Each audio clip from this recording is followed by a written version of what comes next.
கர்த்தராகிய இயேசு கிறிஸ்துவின் இனிய நாமத்தில் இந்த அதிகாலை வேளையில் உங்கள் யாவருக்கும் அன்பின் வாழ்த்துதல் தெரிவித்துக் கொள்கிறோம். இன்று நாம் தியானத்துக்கு எடுத்துக்கொள்ள இருக்கிறதான வேத வசனம் வெளிப்படுத்தல் விசேஷம் 3ஆம் அதிகாரம் 11ஆம் வசனம். ஒருவனும் உன் கிரீடத்தை எடுத்துக்கொள்ளாதபடி. ஆமேன்.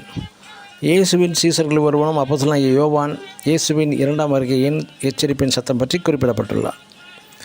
இதற்கு மிக எளிதாக புரியும்படியான விளக்கம் ஆதியாகம புஸ்தகத்தில் 2ஆம் அதிகாரம் 15ஆம் வசனத்தில் தேவனாகிய கர்த்தர் மனுஷனை ஏதேன் தோட்டத்துக்கு அழைத்து வந்து அதை பண்படுத்தவும் காக்கவும் வைத்தார். முதல் மனிதனுக்கு தேவன் தந்த முதல் வேலை என்னவென்றால் தம் எஜமான் தந்த தோட்டத்தை பண்படுத்தவும் காக்கவும் வேண்டும். நீர் இறைத்து தண்ணீர் பாய்ச்ச வேண்டிய அவசியமில்லை. மனித கால்களில் குத்த முட்கள் கிடையாது. மற்றும் மனிதனை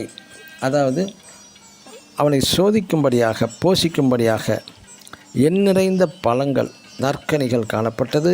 இதன் மூல பாஷைகளின் வசனத்தில் அர்த்தம் மனிதன் தோட்டத்தை காவல் செய்ய வேண்டும், விழித்திருந்து பாதுகாக்க வேண்டும் என்று உள்ளது. தேவனுடைய சொத்தை மனிதன் காவல் செய்ய வேண்டியவன் கடமையை செய்ய தவறிவிட்டான்.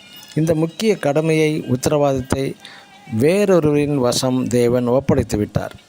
கேருபீன்களிடம் ஒப்படைத்து விட்டார். கடைசியாக மனிதன் இங்கே என்ன தவறு செய்தான்? இதை ஆங்கில நாவலாசிரியர் புலவர் ஜான் மில்டன் பாரடைஸ் லாஸ்ட் என்ற இங்கிலீஷ் லிட்ரேச்சர் போயமில் மிக அழகாக வர்ணித்துள்ளார் இந்த பகுதியை. பிரியமான தேவனுடைய ஜனமே, நீங்கள் உங்கள் ஜீவியத்தை, உங்கள் ஆவி ஆத்மா சரீரத்தை பரிசுத்தத்தோடு தேவ சித்தம் செய்ய பாதுகாத்து கொள்ளுங்கள். காத்து கொள்ளும்படியாகவே உங்களையும் என்னையும் நியமித்துள்ளார். நாம் விழித்திருந்து காத்து கொள்ள வேண்டும். ஆதாமுக்கென்று ஏற்ற துணையும் தந்தார்.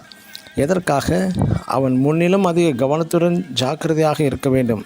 அவனது கவனக்குறைவு அவனது கிரீடத்தை எடுத்து கேருபீன்களிடம் ஒப்படைத்து விட்டார். நம் ராஜாதி ராஜா கர்த்தாதி கர்த்தா மத்திய வானில் வரும் சத்தம் கேட்கும்போது, ஒருவனும் உன் கிரீடத்தை எடுத்துக்கொள்ளாதபடி விழித்திருந்து காத்து கொள்ளுங்கள். ஆமேன். ஆமேன். God bless you.